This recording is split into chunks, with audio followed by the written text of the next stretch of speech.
চলো আজ শোনাই তোমাদের এক গল্প। গল্পের নাম টাকা বড় না মনুষ্যত্ব। রমেশ এক ধনী পরিবারের ছেলে। রমেশ ধনী পরিবারের ছেলে হওয়া সত্ত্বেও নিজের দুই দাদার মতো বাবার ব্যবসায় যোগ দিয়ে নিজে পরিচয় গড়ে তোলেনি। রমেশ নিজের এক আলাদা ব্যবসা খুলেছিল। সেই ব্যবসাতে নিজের বাবার থেকেও বেশি সুনাম এবং ধন সম্পত্তি অর্জন করেছিল। সেই কারণে রমেশের বাবা, মা, দাদা, বৌদি, অন্যান্য আত্মীয় স্বজন, পরিচিত সব লোকজন রমেশকে খুব ভালোবাসত, সম্মান করত। কিন্তু রমেশ এটা জানতই না সবার এই ভালোবাসা রমেশের প্রতি নয়, তার সুনাম, কোম্পানি ও ধন সম্পত্তির প্রতি বেশি ছিল। রমেশ এত বড় কোম্পানি আছে, রমেশের চারপাশে এত সুনাম আছে, সবাই রমেশকে এত সম্মান করে, ভালোবাসে, তা দেখে রমেশের নিজের প্রতি একটু বেশি গর্ব হতো। অন্য মানুষের থেকে নিজেকে একটু বেশি বড় করে দেখত। রমেশ মনে করত রক্তের সম্পর্ক যেমন মা, বাবা, ভাই, বোন, দাদা ছাড়া আর কেউ যদি কোনো উপকার করতে চায় বা ভালো ব্যবহার করে বা বন্ধুত্ব করতে চায়, তা শুধু টাকার জন্য লোভে করে। সেখানে দেখে অনেক বড় লাইন আছে, পুজো দিতে চাইলে লাইনে দাঁড়াতে হবে। কিন্তু রমেশ সবার মতন গা ঘেঁষে বা সবার মধ্যে সবার মতো করে দাঁড়িয়ে পুজো দিতে চায় না। সে ভাবছিল, আমি একজন বিশেষ মানুষ, আমি সবার সাথে লাইনে দাঁড়াবো না। এই ভেবে রমেশ চলে যায় সোজা মন্দিরের ভেতরে। মন্দিরের ভেতরে গিয়ে পুরোহিত মশাইয়ের হাতে 10,000 টাকা দিয়ে বলে, আমার নামে পুজোটা দিয়ে দেবেন। আমি এত বড় লাইনে দাঁড়িয়ে পুজো দিতে পারবো না, তাই আমি চলে যাচ্ছি। পুরোহিত মশাই বললেন, আপনি নিজে পুজো দেবেন না? রমেশ বলল, না, আমি এত বড় লাইনে দাঁড়িয়ে পুজো দিতে পারবো না। পুরোহিত মশাই বললেন, আচ্ছা বুঝেছি, আপনি হয়তো অসুস্থ, তাই না? তাই দাঁড়াতে চাইছেন না। ঠিক আছে, লাইনে এখন যিনি শেষে দাঁড়িয়ে আছেন তাকে বলে আপনি মন্দিরের একপাশে বসুন। লাইন মন্দিরের কাছে এলে দাঁড়িয়ে পুজোটা দিয়ে দেবেন। রমেশ বলল, না, আমি অসুস্থ নই, আমি সবার সাথে এভাবে পুজো করতে পারবো না। আমি একজন বিশেষ মানুষ, আমি একজন বড় কোম্পানির মালিক, আমি এভাবে সবার মাঝে দাঁড়িয়ে পুজো দিতে পারবো না। পুরোহিত মশাই বললেন, ভগবানের কাছে কি ধনী কি গরিব সবাই সমান হয়, আর সবাই সমানভাবেই পুজো করার সুযোগও পায়।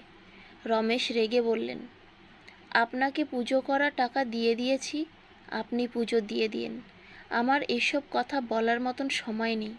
এই কথা বলে রমেশ মন্দির থেকে বের হবে, তখনই পাশ থেকে আওয়াজ আসে, দাঁড়াও, আমি তোমাদের সব কথা শুনেছি।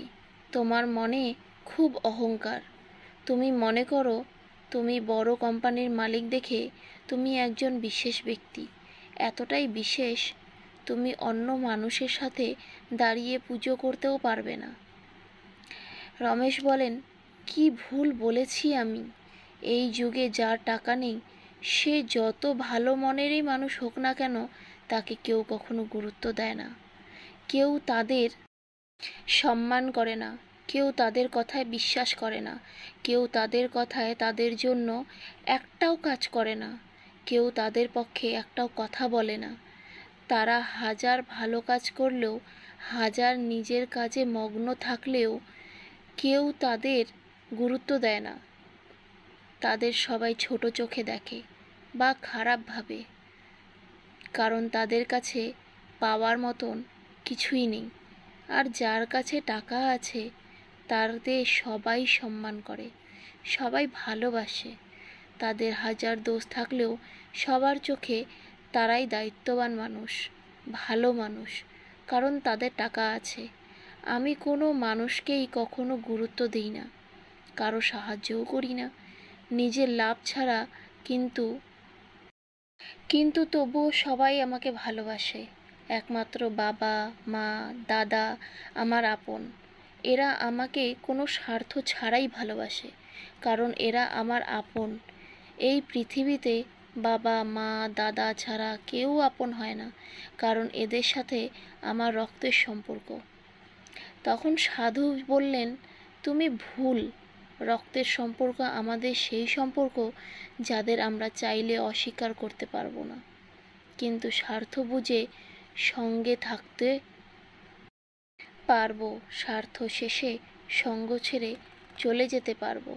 কিন্তু মনের সম্পর্ক, যেমন বন্ধু বান্ধবী স্বামী স্ত্রী, মনের দিক থেকে তৈরি দাদা দিদি, অন্যান্য সম্পর্ক তোমার পাশে থাকবে। তোমার ব্যবহার, তোমার মন, তোমার চরিত্র, তোমার মনুষ্যত্ব দেখে তোমার সাথে যুক্ত হবে। যাদের সাথে তোমার মনের সম্পর্ক আছে, সে তোমার মা বাবা ভাই বোন হবে, তার কোনো মানে নেই। আবার তারা হবে না, তারও কোনো মানে নেই, কারণ সবার তার পরিবারের সাথে সম্পর্ক এক হয় না,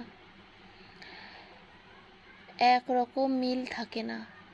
আমি তোমায় আশীর্বাদ করছি, তুমি খুব তাড়াতাড়ি বুঝতে পারবে যে টাকা সব নয়, আর রক্তের সম্পর্ক জীবনে আসল সম্পর্ক নয়।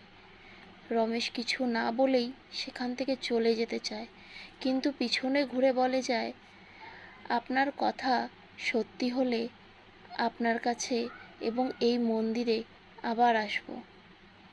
তখন লাইনে দাঁড়িয়ে পুজো দিয়ে যাব। সাধু বলেন, আমি তোমার অপেক্ষায় থাকব। আমাকে আসতেই হবে। রমেশ সেখান থেকে চলে যায়। আজকে রমেশের সাথে তার ড্রাইভার নেই, রমেশকেই গাড়ি চালিয়ে বাড়ি যেতে হবে। রমেশ গাড়ি চালিয়ে বাড়ি যাওয়ার সময় অন্য গাড়ির সাথে অ্যাক্সিডেন্ট হয়ে যায়। ওখানকার লোকেরা ওকে হাসপাতালে নিয়ে যায়। হাসপাতালে ডাক্তাররা বলেন, ইনার একটা পা ভেঙে গেছে, ইনি আর কোনোদিন নিজের দুপায়ে হাঁটতে পারবেন না, এবং এনার একটা পা কেটে বাদ দিয়ে দিতে হবে। ডাক্তারের কথা মতো চিকিৎসা হওয়ার পর যখন রমেশ বাড়িতে আসে, তখন রমেশকে ধরে ধরে সমস্ত জায়গায় নিয়ে যেতে হতো। রমেশের কোম্পানি ওর দাদা দেখাশোনা করছিলেন। রমেশকে দেখাশুনো করার জন্য একটি লোক রেখে দেয়। সেই লোক রমেশকে প্রতিদিন খাবার দেয় এবং ধরে ধরে বাথরুমে নিয়ে যায়, ধরে ধরে সমস্ত জায়গায় নিয়ে যায়। রমেশের বাড়ির লোক এখন খুব একটা রমেশকে নিয়ে মাতামাতি করে না। প্রথম 7 দিন রমেশের ঘরে দেখতে এলেও এখন আর আসে না। তারা কখন কি করছে রমেশ তাও জানে না। একদিন রমেশ বুঝতে পারল যে তার পরিবার এখন তাকে আগের মতো ভালোবাসে না। যেদিন বাড়িতে রমেশের ভাস্তার জন্মদিন উপলক্ষে একটি অনুষ্ঠান করেছিল, কিন্তু এক বাড়িতে থাকা সত্ত্বেও রমেশকে ডাকেনি, রমেশকে জানায়ও নি যে বাড়িতে কোনো অনুষ্ঠান আছে। কিন্তু অন্যদিকে রমেশকে দেখাশোনার জন্য যে লোককে রাখা হয়েছিল, সে প্রায় রমেশের বয়সের। তার কাজ শুধু রমেশকে রান্না করে তাকে 3 বেলা খেতে দেওয়া, তাকে ওষুধ দেওয়া। চলাফেরার জন্য এখন হুইল চেয়ার দেওয়া আছে রমেশকে। তবুও সেই লোকটি রমেশকে ওষুধ দেওয়ার সাথে সাথে গল্পের বই পড়ে শোনাতো। ভালো মন্দ গল্প করে রমেশকে প্রতিদিন বাড়ির সামনে পার্কে ঘুরিয়ে নিয়ে আসতো। বলতে গেলে এখন রমেশের বন্ধু, দেখাশোনার লোক, কিছু হলে ডাক্তার দেখানোর লোক, ভালো মন্দ কিছু খেতে ইচ্ছে করলে সব সেই লোকটি করে দেয়। সেই লোকটির নাম বিষ্ণু। বুঝতে পারে রমেশ এখন খুব একা হয়ে গেছে, তাই নিজের বিবাহযোগ্য বোনের সাথে বিবাহের প্রস্তাব দেয় রমেশকে। রমেশ বলে, না না, আমি বিয়ে করতে পারবো না। কিভাবে?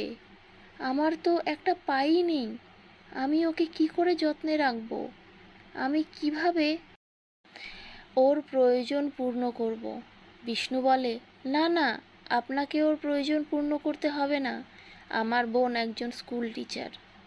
নিজের এবং আপনার দুজনেরই প্রয়োজন পূর্ণ করতে পারবে সে। আর তাছাড়া আমি তো আছি আপনাদের পাশে। এই কথা রমেশ নিজের বাড়িতে জানায় বিষ্ণুর বোনকে সে বিয়ে করছে। কিন্তু এই কথা শুনে যে তারা খুশি হবে বা দুঃখিত হবে বা বাড়ির ছোট ছেলের বিয়ে একটু বড় করে দেবে, তার কোনো কথাই নেই। তারা বলল, ঠিক আছে, তোমরা মন্দিরে বিয়ে করে নিও। রমেশ বুঝতে পারল যে এখন তার এই বাড়িতে বা এই পরিবারে লোকেদের কাছে কোনো দাম নেই। বিষ্ণু নিজের সামর্থ্য মতো মন্দিরে নিজে দাঁড়িয়ে থেকে রমেশের বিয়ে নিজের বোনের সাথে দেয়। দুজনে একসাথে সুখে সংসার করছিল। রমেশের স্ত্রী রমেশকে ডাক্তারের কাছে নিয়ে গিয়ে নকল পা লাগানোর ব্যবস্থা করে দেয়। আগের মতো না হলেও রমেশ এখন অন্য মানুষের সাহায্য ছাড়াই কিছুক্ষণ চলাফেরা করতে পারে। রমেশ সময়ের সাথে সাথে বুঝতে পারে যে সেই সাধু বাবার কথাই ঠিক। বাবা মা জন্ম দিলেও, ভাই দাদার সাথে ছোটবেলা কাটলেও, রক্তের সম্পর্ক আপন হলেও পরম আপন কখনোই হয় না। নিজের ধন সম্পত্তি টাকা না থাকলেও সবাই অবহেলা করে না। সবাই টাকা দিয়ে সম্পর্ক তৈরি করে না, মন দিয়ে সম্পর্ক তৈরি করে। টাকার থেকে মনুষ্যত্বের গুরুত্ব অনেক বেশি। রমেশ সেই মন্দিরে নিজের স্ত্রীকে নিয়ে যায় এবং একগুচ্ছ টাকা দেওয়ার পরিবর্তে এবার লাইনে দাঁড়িয়ে পুজো দেয়। তারপর সে সাধুর সাথে দেখা করে, নিজের সাথে ঘটে যাওয়া সব ঘটনা খুলে বলে। কাঁদতে কাঁদতে বলে, আমি খুব খারাপ, আমি খুব পাপী, তাই ভগবান আমায় এমন শাস্তি দিয়েছে। সাধু বলেন, না, এখানেও তুমি ভুল। ভগবান কাউকে কখনো শাস্তি দেয় না, শুধু তার করা ভুল ঠিক দেখানোর জন্য তাকে তার কর্মফল দেয়। আবার কোনো না কোনোভাবে তাকে বাঁচিয়েও দেয়। যেমন তোমার পরিবার যখন তোমার থেকে মুখ ফিরিয়ে নিয়েছে, কিন্তু তোমার স্ত্রী তোমার পাশে আছে। একদিকে কেউ কিছু কেড়ে নিলে ভগবান তাকে অন্য দিক থেকে সব ফিরিয়ে দেয়। কাল তুমি অন্যদের কর্ম করে খাওয়াচ্ছিলে, যত্ন করছিলে। আজ তোমার খারাপ অবস্থায় তোমার স্ত্রী তোমাকে দেখছে, যত্ন করছে, তোমার সংসার চালাচ্ছে। কাউকে ছোট করে দেখা উচিত নয়। সময় বিশেষ সবার আচরণ বদলায়। কলমে রিয়া দাস, কণ্ঠে রিয়া দাস।